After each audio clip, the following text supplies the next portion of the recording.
For today's episode, may nabili ako mga lamang loob ng baboy sa public market. May naisip kasi ako napakasarap na recipe dito na pwede pampulutan at pangulam. At after ko silang malinis ng maayos mga kasolid, nilagay ko lang dito sa kawali silang kapan ng asin at nilagyan ng tubig. Salamat sa mga bagong viewers at followers dyan. Welcome po kayo dito. At sisiguraduhin kong lubog na lubog ang mga to bago ko takpan at pakuluan. At pagkalipas ng nasa 5 minutong pagpapakulo mga kasolid, pwede na to. Bali ang mangyayari niyan ay isa-set aside ko muna ito, pero yung pinagkuluan itatapon ko na. Papalamigin ko pa kasi ang mga to bago ko iwa-iwain. Shoutout nga pala kay Flang and Jen Corpus ng Tarlac City at si Jun Eugenio Villegas ng Canada. At shoutout nga rin pala sa mga workers natin dito sa Pinas at sa ating mga bayaring OFW. Mag-ingat po kayo lahat dyan. Sobrang napakasarap ng recipe na to na siguradong magugustuhan nyo, kaya sana tapusin nyo ang video hanggang dulo. Maraming salamat. At after kung masala yung mga laman loob mga kasolid, iseset aside lang natin dito para palamigin. At pagkalipas ng ilang minuto, start na natin silang iwa-iwain. Pero kayo pa rin ang masusunod kung gaano kalaki ang gusto nyo. Grabe yung tumbong, napakataba oh. At siguradong manguubos na naman ng isang kalderong kaning lamig to kung nagkataon. At siguradong nakasubaybay din ngayon si Rafael Velasquez ng Pangasinan. At ang Andaya family ng Lucena City, Quezon Province, maraming salamat po sa panonood. At after ko silang mahiwa-hiwa sa gusto kong lagay mga kasolid, ililipat ko lang dito sa mas malaki lalagyan. Start na tayo manggisa. Bali naglagay lang ako ng sibuyas, bawang at sili at halo-haluin hanggang sa lumabas ang aroma. At paki-comment na rin sana mga kasolid kung favorite nyo rin ba ang laman loob ng baboy. At pagkalipas ng ilang minuto, ilalagay ko na yung mga hiniwa-hiwa ko laman loob. At sinangkapan ko lang ito ng pamintang durog at tinalo-halo. At siguradong nakarating na kayo sa part ng video to mga kasolid. Pwedeng paki-comment naman kung tagasan ka para malaman ko kung saan umabot ang video to. Maraming salamat. At tinakpan ko nga lang to ng nasa 3 minuto, tapos i-check natin mga kasolid.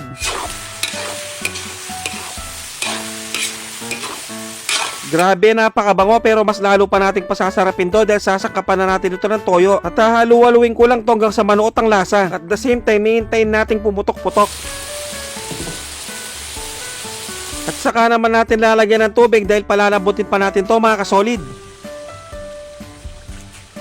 At pagkalipas ng 20 minutes na pagpapakulo, sobrang napakalambot na nito mga kasolid. Sasangkapan ko naman ito ng konting betchin, pero kung ayaw nyo maglagay, okay lang naman. At sunod ko na itong lagyan ng suka, pero hindi ko muna ito haluin at hayaan ko muna itong kumulo-kulo hanggang sa tuluyan na itong matuyo at pumutok-putok.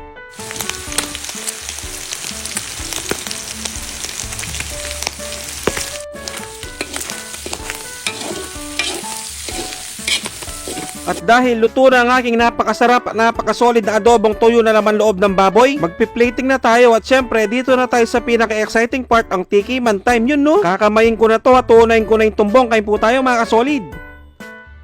Sus Mariosep, kanyama na po. Grabe ang mga kasolid, nanunuot sa lasa, napakasarap. At sa sobrang napakalasa niya, bagay na bagay siya sa kanin. At bibigyan ko na kayo ng pangmalakasang perfect bite para dito makantampo.